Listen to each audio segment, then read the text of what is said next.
So now we're trying to figure out if the Lakers are going to draft Bronny James. So let me just throw it out there to you, right? Didn't get drafted last night. Lakers, though, have that 55th pick. There was all the palaver. I love that word. What a great word. All the palaver about Bronny James from Rich Paul, his agent, as to, he could go to Toronto. He could go to Dallas. No one's taking him. Sight unseen. He's only worked out for the Suns and for the Lakers. Andy Katz joined us last hour, and he's like, look, tell me if this makes sense. They draft Dalton Knecht, who's a refined, finished product ready to play. I agree. I like Dalton Knecht. I don't think he's a starter. I think he's a bench player, but he can come in and make shots right away. Like, that dude can score. Not sure he can guard, but that's not really the point with where he's drafted and what they needed. They want guys that can play. I like that. The issue is that it's different playing with LeBron now as opposed to playing with LeBron 10 years ago. 10 years ago, you could hide a guy who's not a great defender because LeBron was a plus defender as well as a great offensive player and a great passer. Now that's not as much the case in terms of LeBron at the defensive end at this stage in his career. So the question becomes, if you're the Lakers, should you draft Bronny James? Should you draft Bronny James? This is not will they. This is should they. Not will they, but should they. And my answer is no. I don't believe anyone else is going to draft Bronny James. I don't. You can still acquire Bronny James through, free agency. And by the way, you can kind of control whatever you want to control. I wouldn't. If someone's not going to draft him, and if you get to 55, no one's going to. I don't think anybody's going to draft him anyway. One, I don't think in truth he's an NBA prospect at this point in time. I just don't. Additionally, the likelihood of him wanting to play with anyone that his dad isn't playing for. I don't think his dad's leaving Los Angeles. They just hired J.J. Redick. I think, there's really not a lot of leverage for LeBron to leave L.A. anyway. They just hired J.J. Redick, who, whether or not he's handpicked, it feels like he's the handpicked coach for LeBron James. He's building a gigantic new house. He has one kid in high school, one in elementary school. Like, he's not moving. So there's not a lot of leverage there. And then you draft a veteran player who can play. Like, why would we waste a pick on a guy that no one else is going to draft when we can get him as an unrestricted free agent? And, by the way, if most guys, if you don't draft him, anyone could sign him. Why would anybody else sign him? Doesn't make any sense. So I would not draft him for that reason. Dan Byer, what would you do? I wouldn't draft him either, Doug.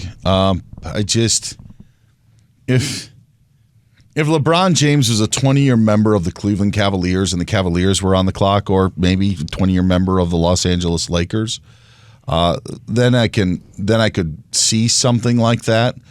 I don't love it.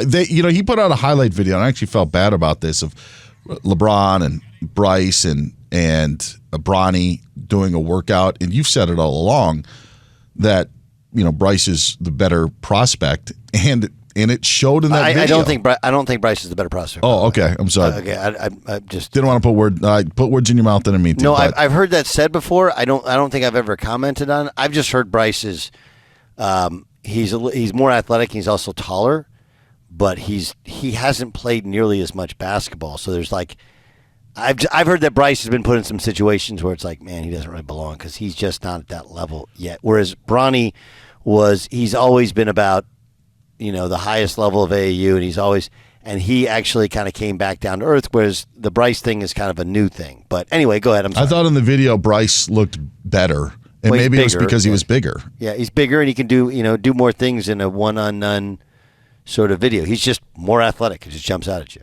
Yeah, and so I didn't think that it did Bronny any favors in that regard. Yeah, Bryce small too. Bryce isn't huge, and obviously LeBron is a fully grown man, but Bryce is small too. Then there's the aspect of, do you want to be drafted just simply because your dad wanted you drafted when you could have been signed as an unrestricted free agent? On the other hand, it's really, really cool. It would be very cool to to draft Bronny James and have LeBron James, who just set the all-time scoring mark in NBA history, in your roster, and it would be a hey, we take care of our Lakers, we would take care of our guys, even though most people I know don't consider him a Laker. What do you think, Jason Stewart? I think that you've kind of changed my mind on this. The only reason you should do it, is for business reasons. Drafting Bronny is going to put butts in seats for next season. I think that will be a draw. But to your point, if you could just sign him as a free agent, it doesn't matter. And then it just goes back to what you just said. Is it a blow to the ego that LeBron James would have a son that wasn't drafted? And the Lakers want to placate just that aspect of his ego? If this isn't a basketball thing, and it's purely a business thing, and they could just sign him anyways, it's interesting the points that you bring up. You've changed my mind on this. I think the answer to the question I thought was, yeah, you do draft him for business reasons. I think it's a draw. I think it'll be interesting. But you're right. If you could just wait a few more picks until the draft ends and then sign him to paper, what's the difference? Iowa Sam, what do you think? If you're going to draft a guy who only averaged a couple of points and he's a young man, I'd say it's a waste of a pick. If you can get him as a free agent, fine. I don't know if I agree with Jason that it's going to put butts in seats. It's kind of like the Caitlin Clark debate, put her on the Olympic team or not. That will put butts in seats, and she can play. So I don't know if it'll put butts in seats if you draft Bronny, and I don't know if he can play. So if you're going to use a pick on him, I think it's a waste.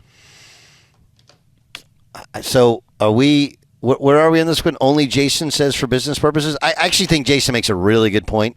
Right? You are in a business, and it becomes cool to say, if you draft somebody who has the symbol for boron, their last name, and you're like, I don't know who that is. I do think there's a business element of it that we may. I don't think he puts a single butt in the seats. I agree with that. I think it'll be a TV spectacle the first time Bronny would check into a game. Yeah. And then after that, it's over. Yeah. Yeah, and my point wasn't, as Sam pointed out, like this isn't because it's a Caitlin Clark thing. It's not his basketball ability that would make somebody go to the arena. It is, I have a chance to see LeBron play with his son, and I think it would. But do you think it's a novelty that would wear off, like Dan said, very quickly? Absolutely. Yeah, but the first time, maybe that first time they'll put butts in the seats.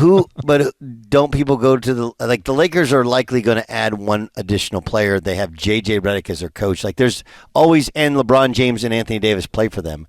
Like, are there empty seats anyway? No, you're right. But so maybe from just a metaphorical standpoint, I think there'll be a little bit more interest. How about that? A bump in interest to see Bronny play with his dad. Yeah, I mean, do we really need to fulfill the ego of LeBron James and draft his son? Like that's what it all feels like. I don't know. If you could get meaningful basketball where Bronny and LeBron are playing together and somehow winning, that would make it amazing. But I don't know if that's going to be the case. And again, like he's not that developed as a basketball player.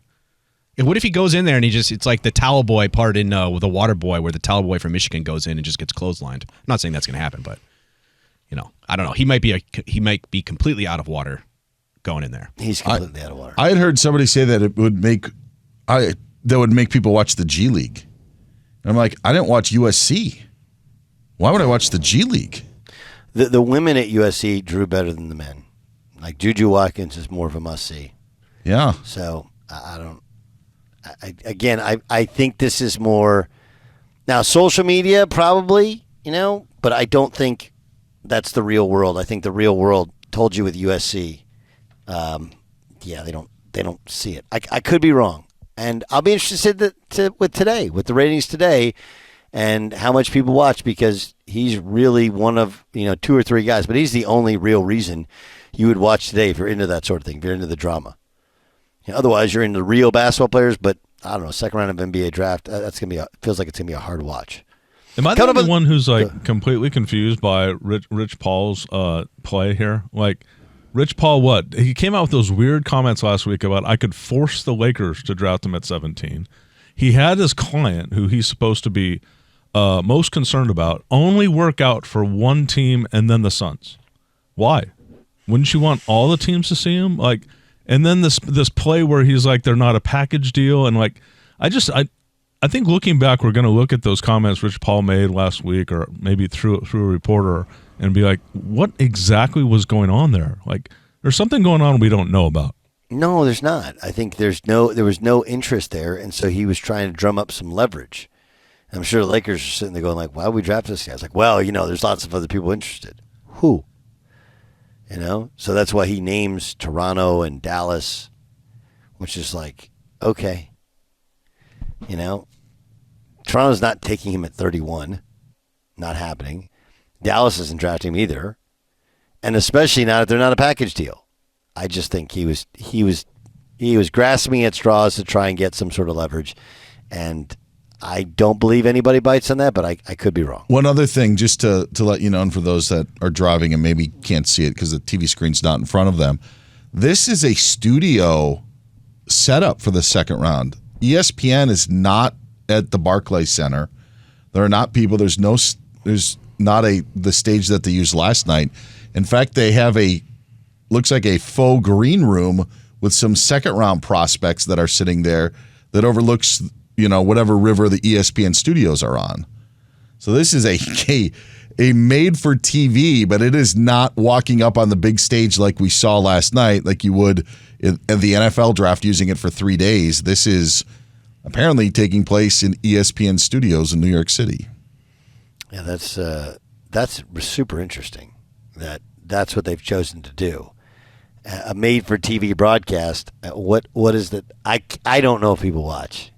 On the other hand, I don't know if people actually like the spectacle. Does that like the NFL draft is a spectacle? I don't know if the Barclays Center is the spectacle you want it to be. Right? It's always been cool, but it seems a little less cool now. I don't know why.